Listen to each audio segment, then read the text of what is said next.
தலைவர் எப்படி சைலண்ட்டாக இருக்காரோ அதே மாதிரி நம்மளோட கேண்டிடேட்ஸ் 234 தொகுதிகள்லையும் நிற்க போகிற கேண்டிடேட்ஸும் அவங்கவுங்க வேலையை சைலண்ட்டாக பண்ணிட்டு தான் இருக்காங்க. கட்சிக்கான வேலைகள் போய்கிட்டு தான் இருக்குது. கிராஸ் ரூட்டை ஸ்ட்ரென்தன் பண்ணுற வேலை, பூத் லெவல் ஏஜென்ட்ஸை ஸ்ட்ரென்தன் பண்ணுற வேலைகள், இது வந்து அஹ், ரொம்ப நல்லா போய்கிட்டு இருக்கு. அண்ட் நம்மளோட விர்ச்சுவல் வாரியர்ஸ் வந்து ரொம்ப சிறப்பாக தெருக்கி விட்டுட்டு இருக்காங்க. அண்டு ரொம்ப இன்ட்ரெஸ்டிங்காக இருக்கும். இந்த எலெக்ஷன் வந்து ரொம்ப பிரமாதமான ஒரு எலெக்ஷன். அதாவது இன்னைக்கு எப்படி வந்து யங்ஸ்டர்ஸ் வந்து தளபதியோட படம் டீசர் எப்போ வரப்போகுது, ட்ரெய்லர் இன்னைக்கு வரப்போகுதுன்றத பார்க்குறதுக்கு தான் ஒரு ஆர்வமாக இருப்பாங்க. இன்னைக்கு வந்து எல்லாரும் அரசியல் படுத்தப்பட்டு இளைஞர்கள் எல்லாரும் இன்னைக்கு கோர்ட்டோட தீர்ப்பு என்ன, இன்னைக்கு கோர்ட்டில் என்ன சொல்லியிருக்காங்க, அடுத்த மூவ் என்ன அப்படின்றத இன்னைக்கு சட்ட நடவடிக்கைகளை பார்க்க ஆரம்பிச்சிருக்காங்க.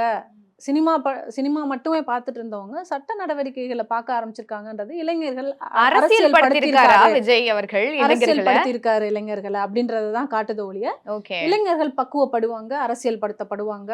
இதுல எல்லா இளைஞர்கள், குறிப்பா பெண்கள் மிகப்பெரிய சக்தி. பெண்களை பொறுத்த வரைக்கும் அனைத்து பெண்களும் தாவேக்காக்கு சப்போர்ட் பண்றதுக்கு ரெடியா இருக்கிறாங்க. அப்படிங்கும்போது மாஸ் ஹிட் மூவிஸ் கொடுத்தவர் வந்து மாஸ் விக்டரி இந்த எலெக்ஷன் கொடுப்பாரு. ஓகே.